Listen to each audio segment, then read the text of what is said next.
Hello, I'm Ardelia, and I've spent years quietly loving a family that, in return, gave me a toilet brush for my birthday. It wasn't just the gift, it was the message that I wasn't needed, that my presence was a burden. They called it practical, but the truth? It was a deliberate erasure. But I wasn't going to stay silent any longer. So I gave her something back, a lesson in decency.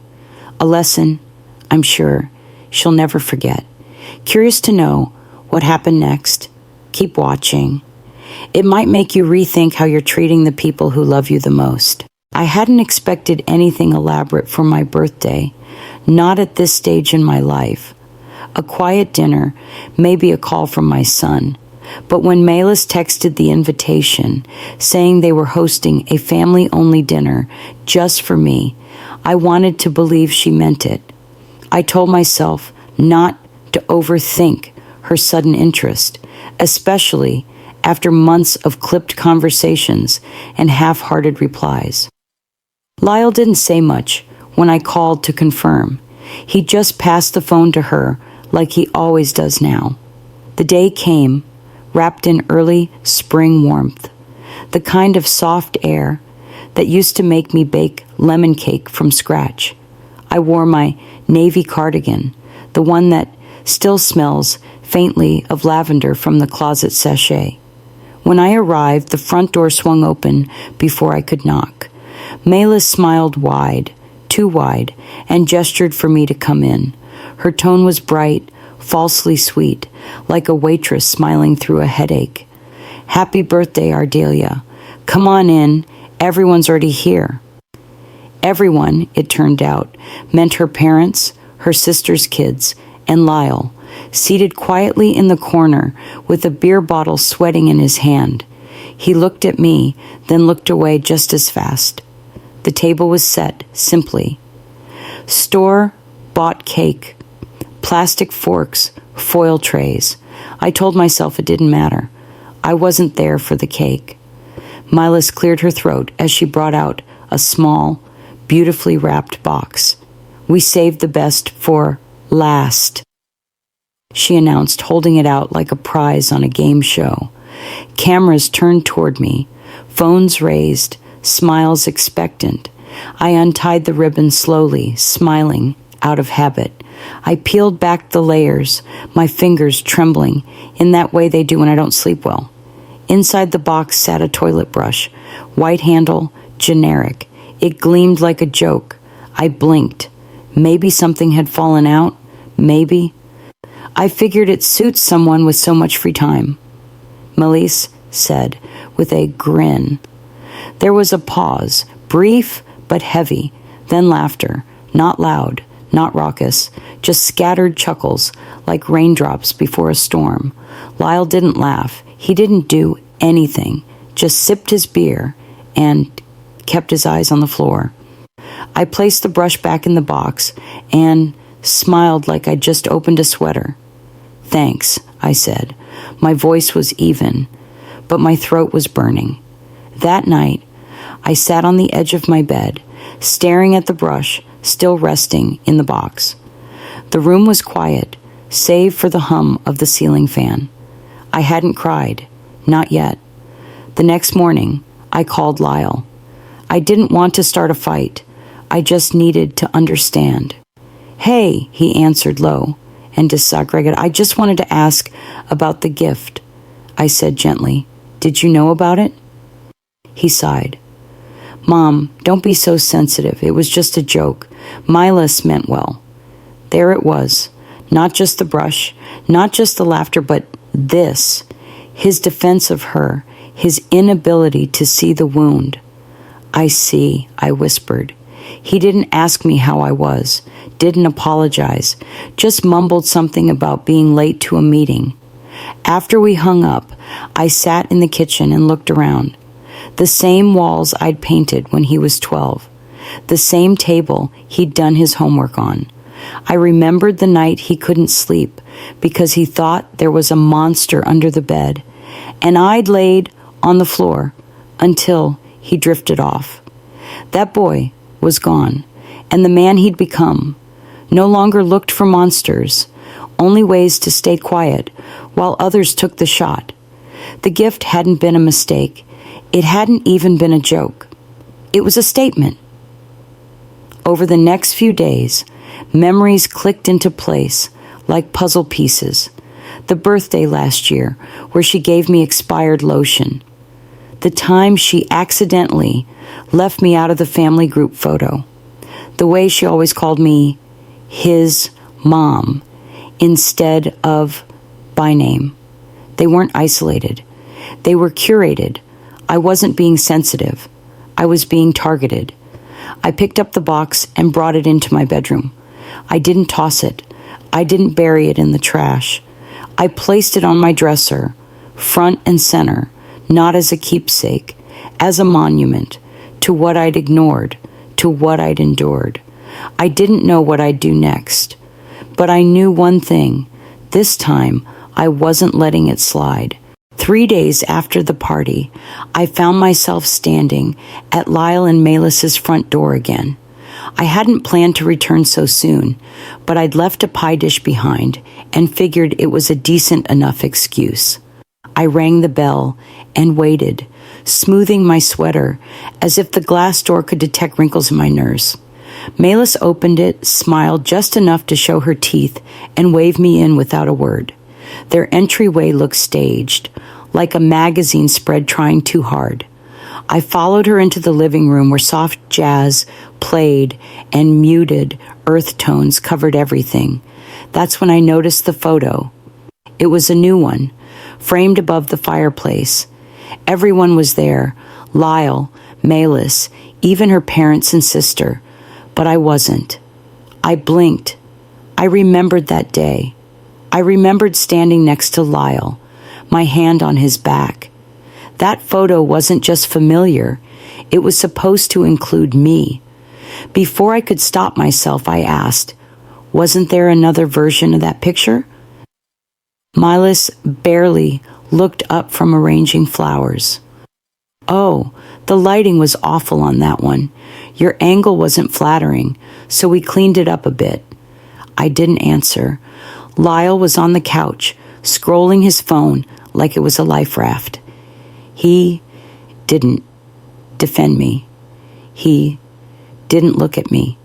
He didn't say a single word. On my way out, I passed the hallway leading to the guest room, the one I used to sleep in when I stayed over. The door was closed. I reached for the knob out of habit, but it didn't budge. Locked. I turned around and called back to Melis, who was now in the kitchen. Hey, is something wrong with the guest room door? She poked her head out. Oh yeah, we turned that into storage, needed more space for Esri's school stuff and some of our seasonal things. You understand. I nodded. On the couch near the front window sat my overnight bag from months ago, neatly folded with a set of linens. No one said I should stay. No one offered to open the door. Outside, the sun had dipped just low enough to cast long shadows across the driveway. As I drove home, the road blurred in places. I wasn't crying, not exactly, but something inside was shrinking, folding in on itself. It wasn't about a locked door. It was about no longer being given a place, not even a corner. When Lyle first moved into that house, I helped them pick out paint colors. I bought the first bedding set for that room, stitched the pillowcases myself. I remember standing in that space when it still smelled of fresh drywall and new beginnings, thinking, this will be where I stay when I'm needed. Now it was a storage unit, and I was excess. By the time I pulled into my driveway, the sky had gone soft and purple. The porch light flicked on as I stepped inside. I left my keys on the hook, walked through the hall that still held echoes of Lyle's teenage years, scuff marks, a forgotten handprint in the corner of the wall. In the living room, my shelf of family photos caught the fading sunlight. I stood there for a long while. Then I began turning some of them face down. Not all. Just the ones that felt heavier than they used to. I wasn't angry. I was clearing space. Emotional clutter that needed to be sorted before it began to rot. I walked into my bedroom and opened the drawer where I'd placed the birthday gift. The box still sat there, intact, its lid slightly ajar. I didn't touch it at first, just looked at it like one might look at a loaded question. Then slowly, I lifted it and held it in my lap. It wasn't just a symbol of insult anymore. It was a placeholder for all the words they never said, all the ways they made room for everything except me. I slipped the box back in, this time deeper into the drawer, and closed it gently. "They've made it clear," I whispered. "They want me gone." And then softer, so quiet even the air barely caught it. "What I don't understand is why I ever let them believe I had nowhere else to be." The invitation wasn't really an invitation. It was more like a passing mention in a casual call Melis made about something else entirely. Esri's graduation ceremony. "I mean, it's just a quick thing at the community center," she said, her tone light, disinterested. "No big deal. Just some refreshments and folding chairs. You don't have to come if it's too much." Too much? I smiled through the phone, even though she couldn't see it. "I'll be there," I said. "I'll bring a card." I spent that afternoon at my dining table, picking the right envelope. I tucked a small check into the card, wrote a few lines that were more sentimental than necessary, and wrapped it in silver paper. I told myself not to expect anything. Just go, sit in the back, clap when they call his name. The morning of the ceremony, I parked a block away from the center. Spaces near the door had already filled up. Inside, a teenage volunteer manned the welcome table. "Name?" she asked brightly. "Ardelia." She scrolled, frowned. "I don't see that here." I gave my last name. Still nothing. "It's okay," I said quietly, trying to wave it off. "I'll just find a seat." The only open row was in the far back next to the restrooms. I sat and folded my hands over my purse, watching families take pictures, fix their kids' collars, laugh about how grown up they looked. When Esri's name was called, he smiled and walked with confidence. He didn't look for me.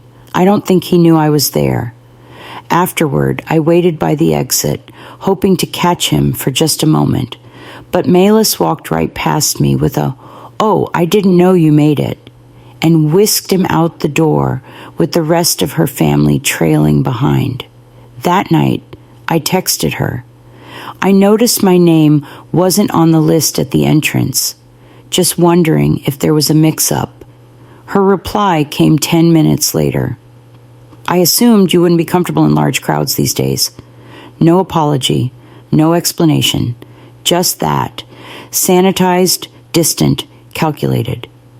2 days later, I visited Lyle's house to drop off a belated gift Melis hadn't let me give Esri in person. As I handed it off, something on the wall caught my eye, a new graduation photo. Everyone in matching outfits, smiling beneath balloons. Melis's family, Lyle, Esri. I stared at it. I remembered that moment. Someone had taken a group shot. I had been standing beside Lyle. But in the framed version, I wasn't there, either cropped out or edited away.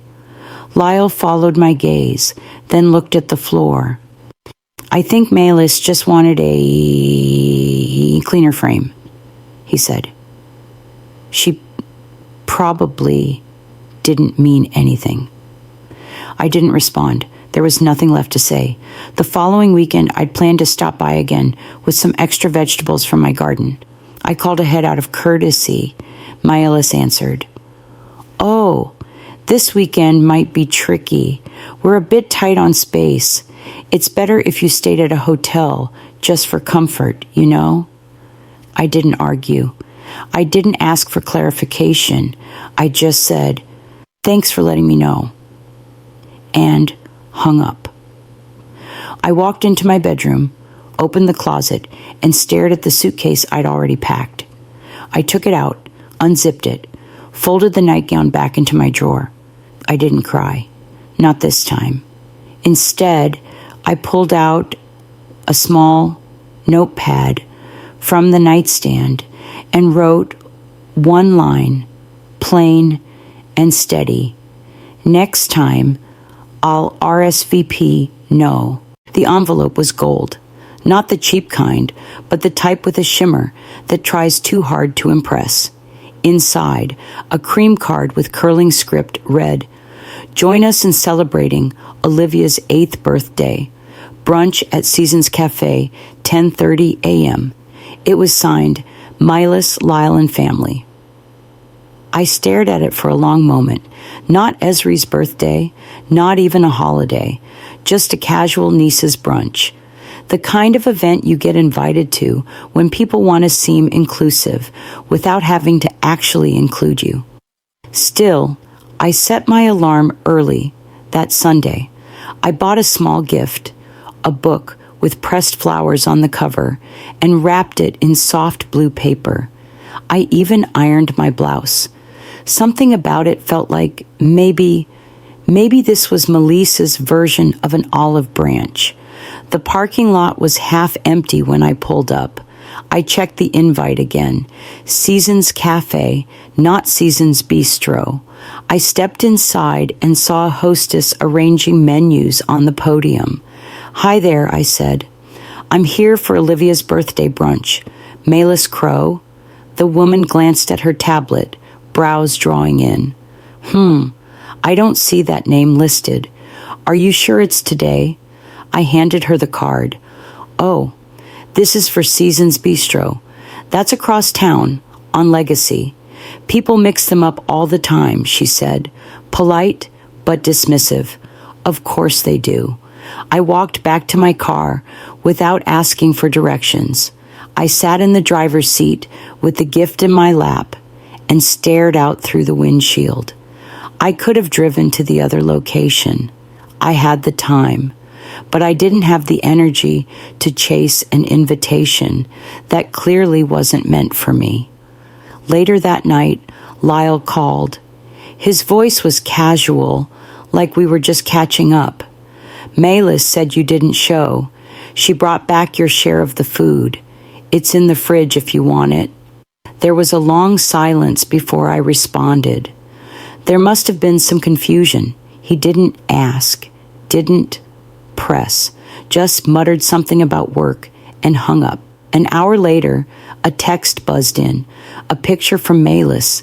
Everyone at brunch, smiling, Olivia in a tiara. The caption read, "Wish you were there." That week, I ran into Susan, a neighbor who worked with Melis's sister. "She mentioned you bailed again," Susan said, awkward. "Said it was like you didn't want to be part of the family sometimes." I smiled, nodded, didn't say a word. My silence wasn't agreement. It was insulation. That evening, I stood at my pantry organizing shelves when my eyes caught a slip of paper wedged beside the cookbooks. A grocery receipt from 6 months ago, one of many.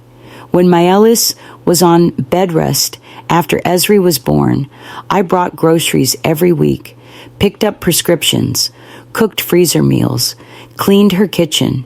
Not once had she asked, but not once had I waited for thanks.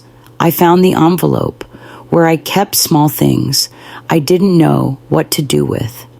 I tucked the receipt inside and walked to my bedroom.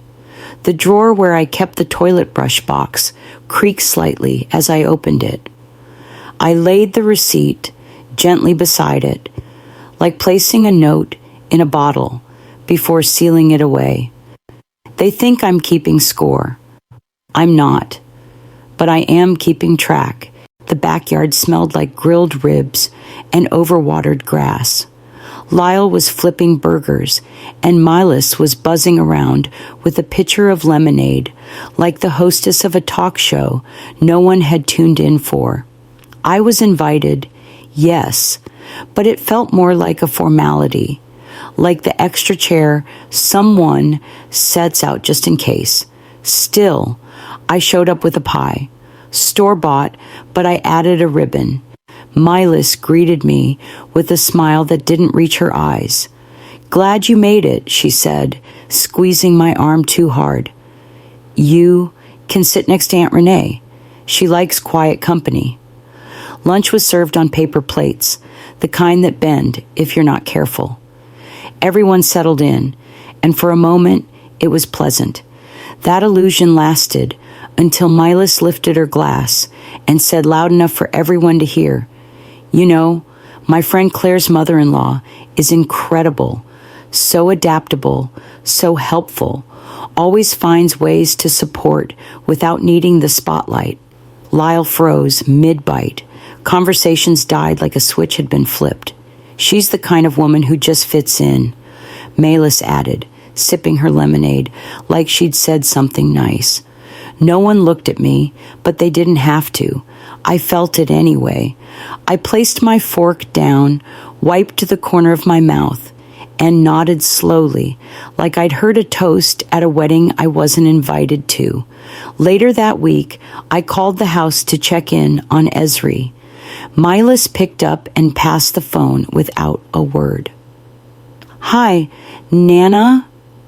Esri whispered. "Hey, baby. How was school today?" "I'm doing homework," he said too fast. In the background, I heard her. "It's just her. Say you're doing homework." I didn't press. I told him to finish his reading and hung up before my voice cracked. That evening, I sat on my porch with my journal. The sun had already dipped behind the oak tree, casting long stripes of gold across the floorboards. I opened to a clean page and wrote, "Today, I was told, in front of everyone, that I was too much, and that being invisible is more palatable." The words came easily now. Each moment, each snide remark, every look that said, "Not now," or "Not you," began to stack in my memory like bricks forming a wall. It wasn't new. I just hadn't documented it. Until now. I flipped through old text threads, messages from Milas that I once dismissed as flippant or busy, now read differently. Lines like, "You don't have to come. We've got it covered," and "Lyle and I agreed it's easier when it's just us," took on a sharper edge. One message stood out. From a month ago. "We'll let you know if there's anything you can help with. No need to overcomplicate things." I circled it with red ink, closed my eyes, exhaled. I wasn't confused. I was being managed. They didn't want me gone. They wanted me quiet. I stared out at the backyard where Esri once played tag in circles around the porch, where Lyle used to fall asleep in my lap with grass stains on his knees, where Milas once said to me, "I hope I have your patience someday." It had all turned, slowly, steadily, like a tide I hadn't noticed creeping in, but the waves had reached my feet now. And this time, I wouldn't pretend it was just weather. I was folding laundry when the message came through. Just a soft buzz on the table, no fanfare. I didn't check it right away. I'd learned slowly that some things can wait. But when I finally picked up the phone, it was a text from Milas, or rather, it was meant for someone else. "She's so clingy, always wants to be included like she's owed it. Honestly, she's a leech. No context, no punctuation, just that, a digital knife." I stared at it for a long while. Then, 2 hours later, another message arrived. "Oops, that was meant for someone else, totally unrelated to you. Sorry for the confusion." There was no confusion, none at all. I didn't reply. I didn't call Lyle, didn't demand answers. I took a screenshot, sent it to my email, printed it out in black and white. I slipped the paper into a folder and wrote across the top, Exhibit A. The next morning, I made Melis's favorite casserole, chicken, wild rice, the one she claimed reminded her of her grandmother's recipe. I thought, maybe this would soften something. I placed it at their doorstep in a glass dish with a sticky note that simply said, "For dinner, no pressure." By evening, I was pulling out the trash bins when I saw it. The dish, still full, unopened, sitting at the top of their garbage can with a neon pink note stuck to the lid. Please don't bring unsealed food anymore. It didn't sting, not like it might have weeks ago. I stood there, looking at the casserole, steamless and rejected, and nodded, message received. Inside, I washed my hands, sat at the kitchen table, and opened my filing drawer. It started with the gas receipts, every trip I'd made for them when their car was in the shop. Pharmacy slips from flu seasons, grocery totals when they forgot their wallet, or were between paychecks. I didn't know why I kept them all these years. Maybe I'd always known one day they'd try to tell me I did nothing. I wrote each date, each item, each mile driven. It wasn't for them, it was for me. I pulled out a manila folder and labeled it Invisible Contributions. Then I walked into my room, opened the drawer that had become my private archive of unspoken things, and placed the folder beside the toilet brush box. It all fit too well. Later that night, I brewed chamomile tea and sat on the porch, watching the street grow quiet. The cicadas were humming. The porch light buzzed above me. They thought I was weak because I was quiet. They thought I was forgettable because I didn't push back. But I was never forgetful, and I never forgot. The call came just after I'd stepped out of the shower.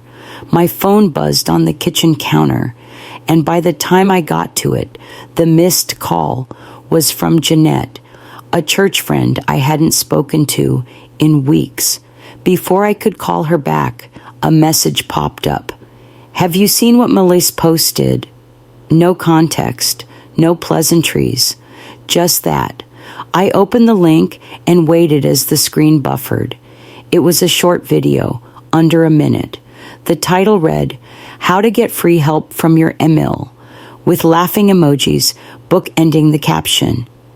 There I was, in my own clothes, inside their house, scrubbing dishes, carrying groceries, wiping down the counters. Clips strung together like a parody, set to some goofy ukulele music. Milas's voice played over it with mock enthusiasm. And here's my secret tip. Just let her feel useful. The video ended with a freeze frame of me crouching to wipe something off the floor, a subtitle flashing, 5 stars, no charge. I watched it twice, not because I didn't understand, but because I couldn't believe it had happened. The next morning, just as I was pouring coffee, the landline rang. I picked up without checking the caller ID. Hello, this is Valerie from Adult Protective Services. We received a call expressing concern about your well-being, specifically signs of confusion and possible isolation. I blinked. Excuse me? She continued gently. We're not assuming anything, ma'am. This is just a wellness check. Do you have someone living with you? No, I said, steady. But I'm not confused and I'm not isolated. She paused. We were told you might need assisted support, someone to monitor your day-to-day. Whoever said that doesn't know me very well, I said. Then I added, but they do know exactly what they're doing. The rest of the call was professional. She apologized for the intrusion, said they'd mark the report as resolved, no further action needed. I thanked her and hung up. I stood in my living room, phone still in hand, as the silence pressed in around me. But this wasn't the silence of loneliness. It was something else, something growing. By noon, I'd opened the drawer in my desk where the receipts were stored. Grocery runs, co-pays, every mile of help tallied and dated. I added a new page, a screenshot of the video, printed and clipped to the front of the folder. Then I opened a blank document on my laptop and typed at the top, my contributions, my silence, and why it ends here. I spent hours organizing it, not because I wanted revenge, but because I wanted clarity. Each line reminded me I wasn't crazy or oversensitive or imagining things. I was being erased, deliberately. As the sun dipped low and the crickets began their usual chorus, I sat at the dining table with a cardboard box. Inside, I arranged the folder of receipts. I added a printed copy of the social services call log, a final touch, a laminated card with a QR code linking directly to the video, just in case she forgot. On top of it all, I placed a handwritten note. Since I'm so useful, I figured I'd organize everything I do in one place. I wrapped the box in gold paper, the same kind she uses, and tied it with a satin bow. I didn't write her name on the tag. I didn't have to. The next morning, I set it beside my keys on the hall table. It waited there quietly, like I had all these years. It was a sunny afternoon, the kind where everything looks prettier than it deserves to be. Milas's backyard was dressed like a catalog cover. Streamers, glass pitchers of sangria, cloth napkins folded like swans. I arrived just as the crowd was moving toward the buffet table, my gold-wrapped box tucked under one arm. I hadn't seen Lyle yet. Malis greeted me with a kiss on the cheek and a rehearsed smile. "Glad you made it," she said, then turned quickly to someone else. She didn't introduce me by name, just a vague wave to a group of women as she called out, "This is Lyle's mom." That stung more than I expected. I stayed mostly near the patio, sipping iced tea, nodding at conversations I wasn't invited into. Lyle passed by once, gave me a half hug, and disappeared toward the grill. The party swelled with laughter and compliments, all directed at Malis. She floated from group to group like a queen on parade. Then someone clinked a fork against a glass. "Time for gifts," Milas announced, positioning herself on a wicker bench in the center of the yard. A table beside her was stacked high with pink bags and floral boxes. When she reached mine, she paused. "Wow, this is wrapped beautifully." She peeled back the gold paper slowly, milking the attention. When the lid came off, she frowned. The first thing she pulled out was a stack of printed receipts, paper-clipped in neat bunches. "What's this?" she asked with a forced chuckle. Then came the social services document, then a laminated QR code card. Finally, she found the note, resting delicately on top of it all. "For the woman who said I do nothing, this is what nothing looks like." Silence. No one moved. Someone near the drink table gasped. Malis turned pale, then flushed red. Her mouth opened, closed, opened again. She glanced at Lyle, but he just stared at the ground. "You think this is funny?" she finally said, her voice cracking. "You come to my birthday and try to humiliate me?" I stood, calm. "You humiliated me on mine. You laughed when everyone else laughed. You stood there while I opened an empty box and pretended it was a clever joke." She stood, clutching the edge of the box. That wasn't meant to hurt you. And yet, it did." Lyle looked up, finally meeting my eyes, but he said nothing. Guests shifted uncomfortably. Some turned away. A few whispered. No one defended her. No one defended me. But for once, the silence didn't belong to me alone. I didn't come here to cause a scene, I said, collecting my purse. I just came to return the favor. Melis was trembling now. You're unbelievable. I didn't respond. I didn't need to. The point had already landed. I walked out through the side gate, the sound of chatter slowly resuming behind me. Outside, the sun was still bright, but the air felt cooler.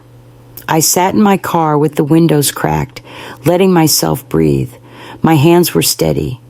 My heart, for once, wasn't racing. I hadn't done it to get even. I'd done it to be seen. As I started the engine, my phone buzzed in the cup holder. It was a message from Esri. The morning after the party, the light coming through my window felt softer than usual, though I knew it wasn't. I moved slower than I needed to, letting the kettle hiss longer than usual, letting the toast go cold. There wasn't much I wanted from the day, just the quiet, just the stillness that comes when the worst already happened and nothing else can touch you for a while. My phone buzzed. I almost didn't check it. I was still too full from everything that had happened the night before.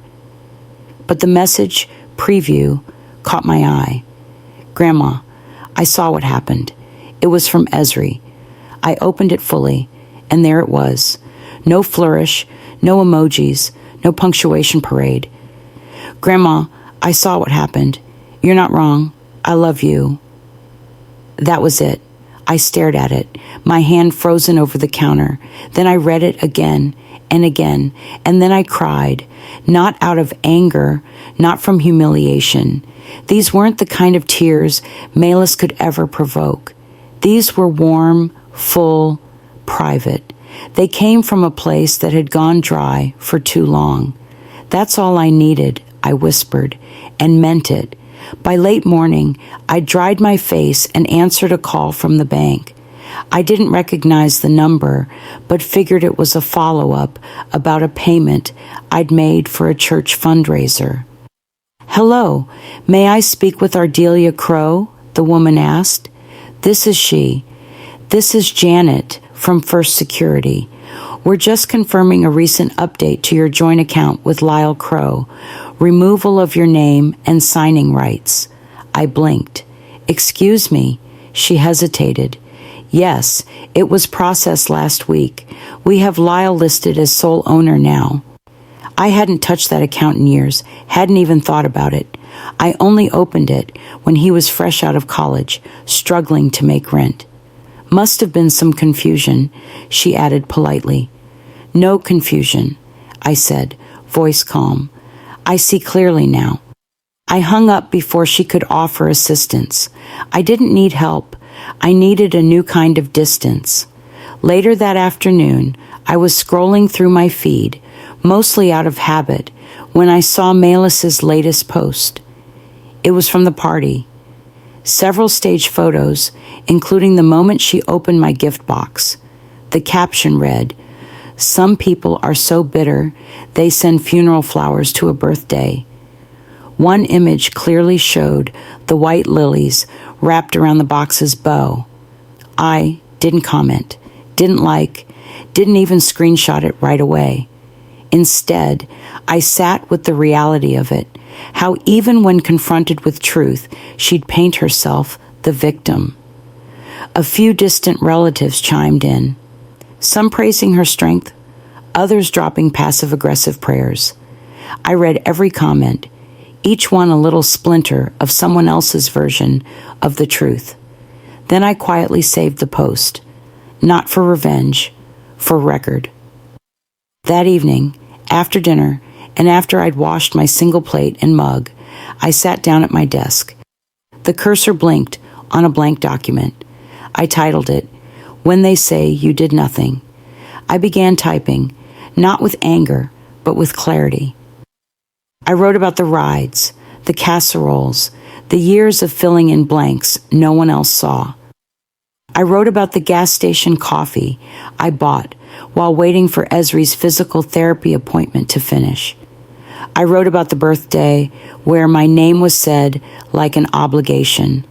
I wrote about the lies, the gifts, the silence. I didn't write for them. I wrote for me. I ended the first page with one line: I am not invisible. I just chose to step back until now. It had been a week since Melis's party. No calls, no texts, no follow-up from anyone. The silence, once suffocating, now felt almost generous. It gave me room to breathe, even if it tasted stale. Then the phone rang. I answered without looking, already knowing who it would be. "Hey, Mom." Lyle's voice was flat. I waited. He hesitated, then finally said, "You made things really difficult."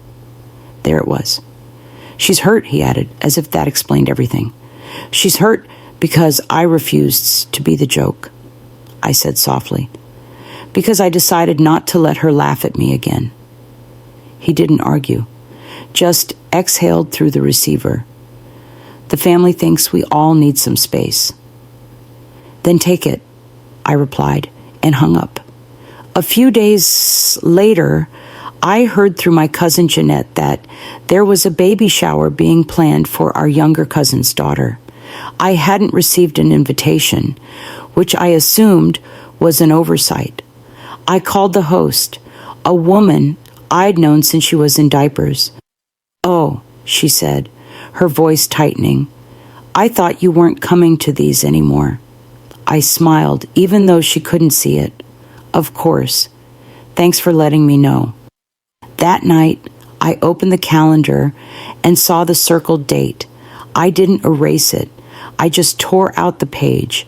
One quiet motion, one less obligation to a room that didn't want me in it. 2 weeks after that, I stopped by Aunt Ruby's house to drop off a lemon tart. Her house hadn't changed in years. Every wall told a story. Photos from every birthday, every family reunion, every grandchild's baptism. I wandered over to the family portrait wall and saw the new addition, a framed picture from last Christmas. Everyone smiling, holding mugs of cocoa, Christmas sweaters lined up like a catalog spread. I had been there that day. I remembered standing between Lyle and Melis, holding Esri's hand. But in this version, I was gone. "Aunt Ruby," I asked gently, "did you switch out the old photo?" "Oh, yes," she said, not looking up. "The other one didn't match the frame sizes anymore." I nodded, walked back to the kitchen, and placed the tart on the counter. "Hope you enjoy it," I said, and left before the tea was poured. That evening, I took a walk through the neighborhood park. The air smelled of cut grass and warm pavement. Children played on the swings. Mothers swapped gossip under the pavilion. I walked past it all, unnoticed, and for the first time I realized I didn't need to be noticed. I sat on a bench near the pond, letting the hum of summer wrap around me. "They're not erasing me," I whispered. "They're freeing me." Not out of defiance, not even out of grief, just clarity. I wasn't seeking revenge. I was seeking acknowledgement. But maybe peace is louder than approval. The afternoon was quiet, the kind of silence that feels too thick in a house that once hummed with life. I sat in my favorite chair by the window, letting the fading autumn light spill across the room, making the dust particles dance in the air. The house felt empty, and in a way it was. But then there came a knock on the door. It wasn't a knock I'd expected. It had been days since anyone had bothered to stop by, especially with the distance between me and the rest of the family growing by the hour. But the knock, soft yet purposeful, made me stand up and move toward the door. I opened it to find Esri, my grandson, standing there. His eyes darted around nervously, the way someone would when they're unsure of what to say or how to be received. His backpack hung loosely over one shoulder, and in his hand was a folded note. Without saying a word, I stepped aside and let him in. The silence between us felt heavy, but somehow it was the most comforting silence I'd felt in a long time. Once inside, Esri shifted on his feet, still holding the note, like it was the most important thing in the world. His eyes met mine for a brief moment before he slowly handed it over to me. I unfolded the paper with trembling hands, the words on it burning brighter than anything I had ever read. Dear Nana, I still want to call you Nana. Mom says I'm not supposed to anymore, but I still do. I paused, letting the words sink in. He'd written them with such sincerity, his small handwriting bold and unashamed. My chest tightened, but there was no bitterness, only a deep, aching sense of relief, the kind of relief that comes when you've been starving for love and are finally fed. Tears welled up in my eyes. I held the note as if it were gold, not because it was anything extravagant, but because it was real. It was the truth, simple and unclouded by the lies that had surrounded me for so long. Thank you, I whispered. Esri looked at me, unsure of what to say next, and I didn't have to tell him it was okay. He had already done what mattered most. He had seen me. I motioned for him to sit down, and we ended up on the porch, sipping hot cocoa, the warmth of the drink filling the space between us. Are you mad at me, Nana? He asked, his voice small. I took a slow sip, savoring the taste of the chocolate, then set my cup down. No, I said, shaking my head. You didn't do anything wrong. You still saw me. You remember me the way I am. I could see the weight of his question lift off his shoulders, even though he didn't fully understand what had happened. The world he saw wasn't yet as clouded as mine, but in that moment we were connected, and that was enough. I guess sometimes grown-ups try to rewrite stories, I continued, but it doesn't erase the people who remember them the way they were meant to be. Sometimes you just have to wait until they see you too. He nodded thoughtfully. There was a flicker of understanding behind his eyes, but he was still young.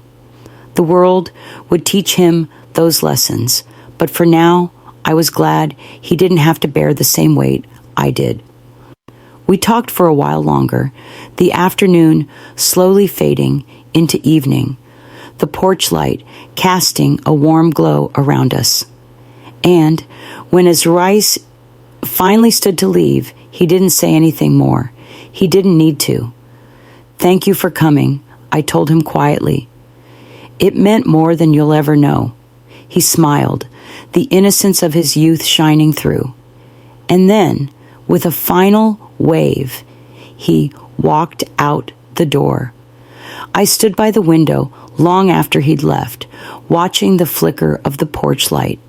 It was almost as if it had become a beacon, not for him to find his way back, but for me to find my own. I wasn't erased anymore, not in the way I had felt before. I wasn't invisible. I was still here, and I mattered. The world had shifted in the gentlest of ways, and for the first time in months, I breathed easier, knowing that I wasn't forgotten. As the shadows lengthened and the house grew quieter, I realized I had been waiting for the wrong things. It wasn't revenge or an apology I needed. It was simply to be seen. And Esri, in his simple, unpretentious way, had done that. And that, I realized, was enough. The winter morning was colder than I expected, the kind of chill that sneaks in through the cracks of the house, no matter how tightly the windows are shut. I pulled the blanket tighter around my shoulders and sat down at the small desk by the window, where the soft light of dawn made the world outside look like it was holding its breath. The house was quiet again, and that was how I liked it, calm, unbroken. There, I opened the journal I had been writing in for months. The last page of the book stared back at me, like an unfinished story I had been waiting to tell for years. I had made the decision to write everything down, all the things I had kept to myself, not for anyone else, not for praise, not for redemption, but for me. It was time to finish the last chapter of this chapter of my life. I stared at the last sentence I had written. Not all love is loud. Mine just got quiet when no one listened. I smiled softly. It was true. It wasn't an angry statement, but a quiet one. The kind of love that endures without a need for applause, without a need to be noticed. Just the love that stays, no matter how invisible it feels. I set the pen down, and for the first time in months, I didn't feel the urge to explain myself to anyone. I closed the journal and placed it in the drawer beside me, not to hide it, but to honor it. The words I had written weren't for anyone's eyes but mine. Sometimes the most important stories are the ones you keep for yourself. Later, I stood by the stove making my favorite tea. The kettle whistled as I poured the water over the tea bag, watching the steam curl up into the air. There was something calming about the simplicity of the task. Nothing rushed, nothing expected of me. The house was mine. The moment was mine. No obligations, no demands, no one to please. I placed a new photo of Esri on the windowsill, the one I'd taken last time he visited. His smile was wide and innocent, untouched by any of the family drama I'd been carrying for too long. I let the sight of him calm my restless heart. The quiet morning was all I needed. The phone buzzed on the counter, breaking the calm. I didn't need to check it, but I did anyway. It was a letter from Lyle, neatly folded in an envelope, his handwriting unmistakable. My heart sank a little, and I paused before opening it. I pulled the letter out and unfolded it, expecting nothing more than the usual apology that had long lost its sincerity. But this time, it was different. Milas is still upset. I don't know how to fix it. Maybe we both need time. No apology, no explanation, just a note, just words. I folded the letter back up, carefully and deliberately. I didn't respond, didn't try to make sense of it. There was nothing to fix anymore. I placed it with my other papers, not as closure, but as a comma. There was no ending to this story, no neat conclusion, just a pause. The rest of the morning was mine. I made myself another cup of tea, one for each hand. There was nothing to do but let the day move along at its own pace. I decided to take a walk, the cold air refreshing my lungs as I pulled my scarf tighter around my neck. The neighborhood was quiet too. Even the trees seemed still, waiting for the season to shift. As I walked, I noticed a neighbor struggling with a bag of groceries. She was young, probably just starting out on her own, carrying more than she should. Without thinking, I moved toward her. She glanced up, startled, as I lifted the heavy bag from her hands. "I've got it," I said, smiling. She thanked me quickly, her voice flustered. I didn't wait for any more acknowledgement. I didn't need it. "Thank you," she said again, quieter this time, before she hurried inside. As I turned back toward my house, I didn't feel any sense of triumph. I felt calm. The little things, the quiet kindnesses, were enough for me now. Back inside, I stood by the window, looking out over the street. The world outside had its own rhythm, its own pulse, and I had my own place in it, not as someone needing validation, but as someone who had learned to find peace in the small, quiet moments. I whispered to myself, I am not who they think I am. I am who I choose to remain. The world can change. People can come and go. But in the end, it is not their approval that defines me. It is the quiet strength I found in myself, the dignity I've claimed, the peace I've earned. And that was enough. Life can be unpredictable, and sometimes the silence we feel from others isn't a reflection of who we are, but rather a reflection of their inability to understand us. But let me tell you this, your worth is not determined by others' approval. You are enough just as you are. The journey toward self-discovery, peace, and healing may not be easy, but it is the most important one you'll ever take. In the end, it's about owning your truth, setting your own boundaries, and knowing when to walk away from situations that no longer serve you. The strength to stand tall, even when it feels like the world is trying to make you invisible, is what will define you. So here's my question to you. What does your story look like? And how are you choosing to write it? If this story touched you, if you felt it in your heart, don't forget to leave a comment below.